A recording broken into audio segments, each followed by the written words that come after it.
जय हिंद प्यारे दोस्तों, स्वागत है आपका अपने YouTube चैनल कैंपस हिस्ट्री में। आज जो हमारा टॉपिक है हिस्ट्री का टॉपिक है। टॉपिक कौन सा है? राष्ट्रकूट वंश। आज जो हमें पढ़ना है, किसके बारे में पढ़ना है, डिस्कस करना है, कौन से टॉपिक के बारे में डिस्कस करना है? राष्ट्रकूट वंश के बारे में आज हमें क्या करना है, डिस्कस करना है। तो वंश कौन सा है? राष्ट्रकूट वंश।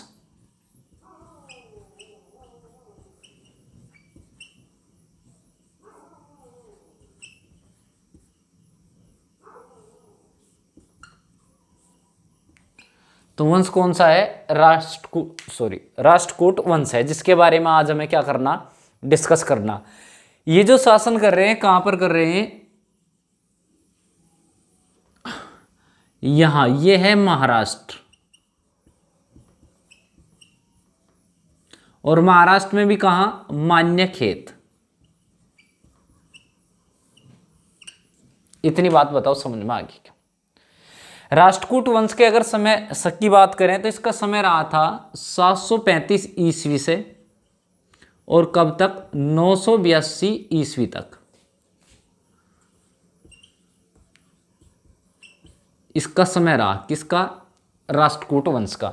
तो राष्ट्रकूट वंश का जो समय रहा था, कब से कब तक रहा? 735 ईस्वी से और कब तक? 982 ईस्वी तक इसका क्या रहा? समय रहा। और शासन कर रहे हैं कहाँ पर? महाराष्ट्र मान्यखेत। वैसे शासन यहाँ पर नहीं, उत्तर भारत, मध्य भारत और दक्षिण भारत, या आसपास का जितना भी क्षेत्र है लगभग ये शासन कर रहे थे। कौन से वंश की बात कर रहे?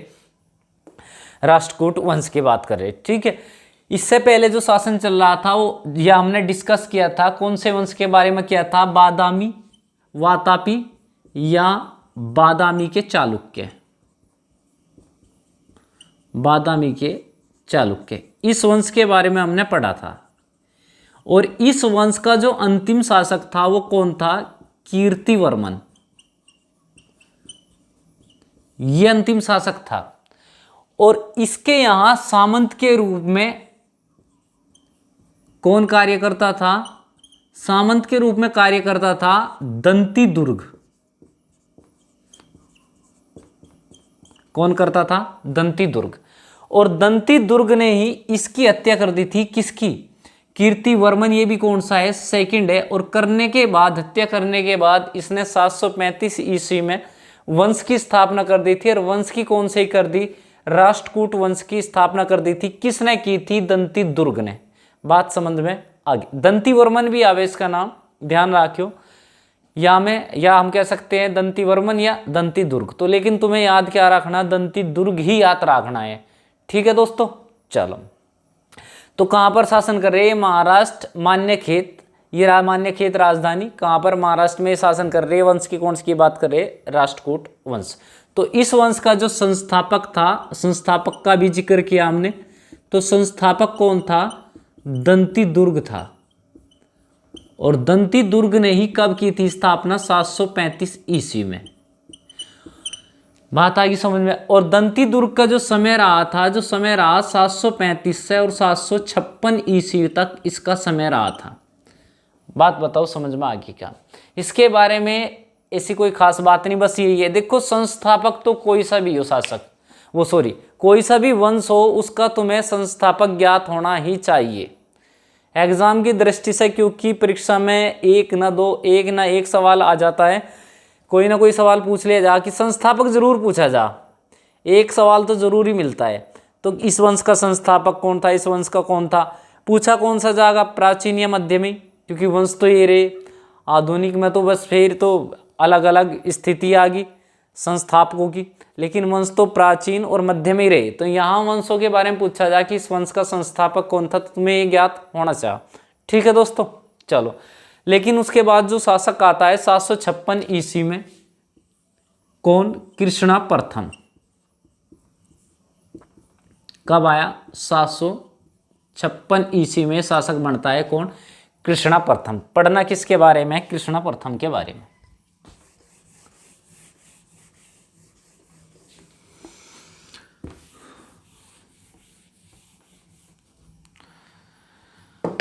तो शासक कौन है? अब कृष्णा प्रथम है। कहां पर शासन करे? यही महाराष्ट्र। राजधानी मान्यखेत है। चलो, यहां पर ये शासन कर रही। कृष्णा प्रथम ने जो है एलोरा, एलोरा कहां पड़ता है, एलोरा पड़ता है औरंगाबाद महाराष्ट्र। कहां पड़ता है, औरंगाबाद महाराष्ट्र में पड़ता है। एलोरा के विश्व प्रसिद्ध, और विश्व प्रसिद्ध कौन सा है, विश्व प्रसिद्ध कैलाश मंदिर का निर्माण कराया था। कौन से मंदिर का, कैलाश मंदिर का निर्माण कराया था। किसने कराया था, कृष्णा प्रथम ने। ये बात मोस्ट इंपोर्टेंट है इस टॉपिक की, कि जो एलोरा के मंदिर हैं उसका निर्माण किसने कराया था, तो किसने कराया था, कैलाश मंदिर का निर्माण कृष्णा प्रथम ने कराया था। और इन मंदिरों को, एलोरा के जो मंदिर हैं, इन मंदिरों को विश्व धरोहर स्थल में सम्मिलित किया गया।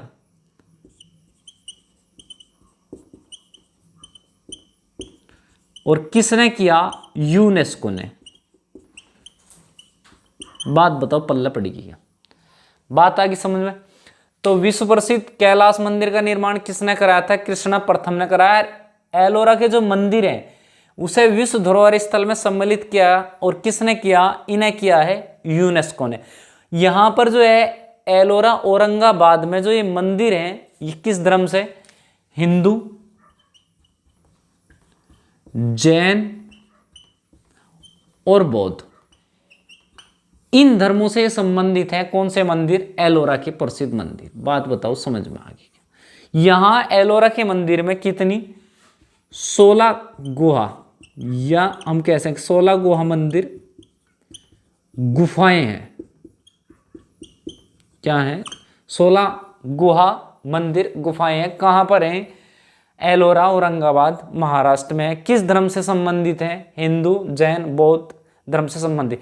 वैसे राष्ट्रकूट वंश की जो भाषा थी, भाषा कौन कौन सी थी, कन्नड़, इनकी जो भाषा थी कन्नड़, और कौन सी, संस्कृत इनकी भाषाएं थी।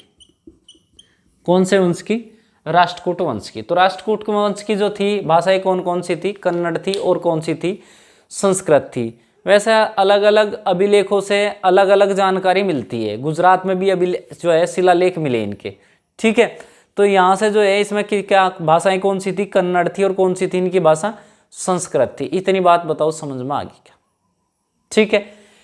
एलिफेंटा कहाँ है, ये एलिफेंटा भी यही है। फेंटा कहाँ, मुंबई, मुंबई कहाँ, महाराष्ट्र। तो यहीं पर है। और ये जो है शैव धर्म से संबंधित, कौन से धर्म से, शैव धर्म से संबंधित यहाँ मंदिर है। बात बताओ कहाँ पर, मुंबई महाराष्ट्र में। इतनी बात बताओ समझ आए। बौद्ध धर्म के भी यहाँ 2 मंदिर है, कहाँ पर, महाराष्ट्र में। इतनी बात बताओ समझ में आ गई क्या, ठीक है। एक बार रिपीट मार ले। वंश का संस्थापक, चलो वंश का समय कब से कब तक रहा, 735 से 982 ईस्वी तक इसका समय रहा। वंश का संस्थापक कौन था, दंती दुर्ग था। 735 ईस्वी में इसने वंश की स्थापना करी थी। किसकी हत्या करके, वातापी या बादामी के चालुक्य वंश का जो अंतिम शासक था कीर्ति वर्मन, वो भी कौन सा, सेकंड की हत्या करके इसने की थी मान्यखेत महाराष्ट्र में, काहे की राष्ट्रकूट वंश की स्थापना। लेकिन मुख्य शासक कौन आता है उसके बाद, कृष्णा प्रथम। कब बना शासक, 756 ईस्वी में क्या बनता है, शासक बनता है। इसने जो है एलोरा औरंगाबाद महाराष्ट्र के विश्व प्रसिद्ध कैलाश मंदिर का निर्माण करा है। और एलोरा के जो मंदिर हैं उन्हें यूनेस्को द्वारा विश्व धरोहर स्थल में सम्मिलित किया गया है। इतनी बात समझ में आ गई क्या। औरंगाबाद महाराष्ट्र में ही 16 गुहा मंदिर हैं जो किस धर्म से संबंधित है, हिंदू, जैन और बौद्ध धर्म से संबंधित है। यहाँ पर ही मुंबई में एलिफेंटा मंदिर है जो किससे संबंधित है, शैव धर्म से संबंधित मंदिर है। इतनी बात। यहाँ बौद्ध धर्म से संबंधित 2 मंदिर और भी हैं। मंदिर बहुत हैं, यहाँ मंदिर बहुत ज़्यादा हैं, ठीक है। एक आधा नहीं है, देखो मंदिर तो हर जगह ही मिलेंगे, लेकिन ये प्रसिद्ध मंदिर है। बात बताओ समझ में आ गई। उसके बाद देखो शासक तो बहुत रहे, कृष्णा अगर प्रथम है तो सेकंड भी रहा होगा, ठीक है। लेकिन हम कर रहे बात किसकी, मुख्य शासकों की, जहां से परीक्षाओं में क्या पूछे जाते हैं, प्रश्न पूछे जाते हैं, हम बात करेंगे उनकी। उसके बाद महत्वपूर्ण जो शासक है, शासक कौन है, अमोघ वर्ष, अमोघ वर्ष। ये भी कौन सा है, ये भी क्या है, प्रथम है। कब बना शासक, 800 ईस्वी में। बात बताओ समझ में आ गई क्या। शासक बना था, चलो यहाँ लिख दूँ, कदीमा 800 ईस्वी में शासक बना था। कहाँ पर शासन कर रहे, महाराष्ट्र।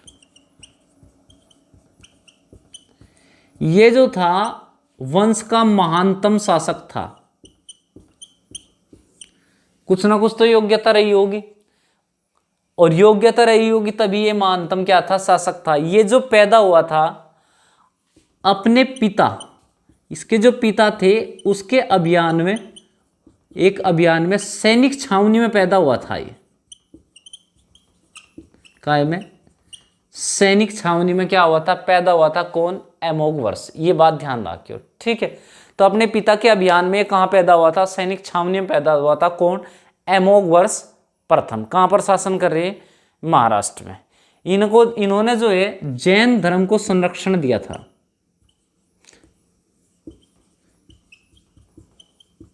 संरक्षण,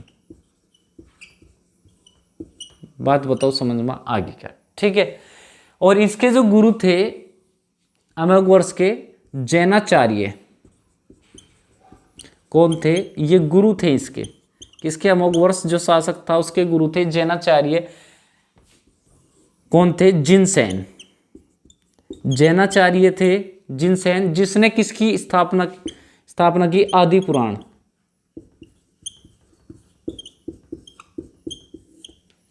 संस्थापक माना जाता है। बात आ गई समझ में। इसकी क्या थी, की थी रचना की थी, किसकी, आदि पुराण की। किसने की थी, जिनसेन ने की थी। ये मोस्ट इंपोर्टेंट बात है। देखो जो बात जितनी भी टॉपिक से रिलेटेड है, जितनी भी है, वे वैसे तो सारी ही खास है। जो भी टॉपिक से रिलेटेड बात बताई जा रही है तो मैं इंपॉर्टेंट ही बताई जा रही है। ऐसा नहीं है कि परीक्षा से बिल्कुल भी वो हट के हो, नहीं, परीक्षा से संबंधित ही है। तो जितनी भी है, इतना मटेरियल मैं ज़्यादा नहीं बता रहा कि जो तुम्हें वीडियो ज़्यादा लेंथी हो, दिक्कत आवे, परेशानी आवे। तो वीडियो भी ज़्यादा लंबी नहीं है, छोटी वीडियो है, और उसमें भी जो है मेन पॉइंट तुम्हें बताए जा रहे हैं, ठीक है। तो इनके गुरु कौन थे, जैनाचार्य जिनसेन थे, जिसने स्थापना करी थी किसकी, आदि पुराण की। बात बताओ इतनी, इसकी समझ में आ गई। तो ये संस्थापक थे किसके, आदि पुराण के। इस वंश का जो अंतिम शासक था, अंतिम शासक कौन था, फिर भी तुम्हें याद होना चाहिए, वैसे पूछते तो है नहीं, पर फिर भी कौन था, इंद्र। ये भी कौन सा, फोर्थ, इंद्र फोर्थ था। ये अंतिम शासक था। अमोघ वर्ष जो शासक बना था, कब बना था, 800 ईस्वी में। और ये लास्ट कब तक रहा, 982। क्योंकि मैंने तुम्हें शुरू में ही बताया 735 से और 982 तक इसका समय रहा, किसका, राष्ट्रकूट वंश का। तो इसका जो अंतिम शासक था कौन था, इंद्र, और वो भी कौन सा, फोर्थ। इसका मतलब फर्स्ट भी रहा होगा, सेकंड भी रहा होगा, थर्ड भी रहा होगा, फोर्थ भी रहा होगा, लेकिन उसके बारे में कोई खास बात नहीं है जो परीक्षा की दृष्टि से एग्जाम में आज तक पूछी गई हो, ठीक है, तुम्हारे लेवल से। जितनी भी इसकी महत्वपूर्ण बात थी उसके बारे में हमने जिक्र किया। इसमें जो एक टॉपिक, जो प्राचीन इतिहास का जो बात करें, टॉपिक कौन सा रहेगा, चोल वंश। चोल वंश के बाद जो हम स्टार्ट करेंगे वो करेंगे मध्यकालीन इतिहास। बात बताओ इतनी समझ। मैं हर वीडियो में कहता हूँ, हर बार कहता हूँ, वीडियो को लाइक कर दे करो, शेयर कर दे करो, कमेंट कर दे करो। चैनल पर अगर नए हो तो चैनल को सब्सक्राइब कर लियो, ठीक है दोस्तों। जैसा भी समझ में आए बता दे करो कमेंट करके, थोड़ा सा पता लगे भाई कैसा समझ में आ रहा है, कैसा नहीं आ रहा, ठीक है। और वीडियो को लास्ट तक देखा करो। ऐसा नहीं है कि भाई थोड़ा सा स्टार्टिंग करी, 2 मिनट पढ़े और फिर छुट्टी, ठीक है। तो जैसा भी समझ में आए कमेंट करके बता दियो, ठीक है दोस्तों। धन्यवाद।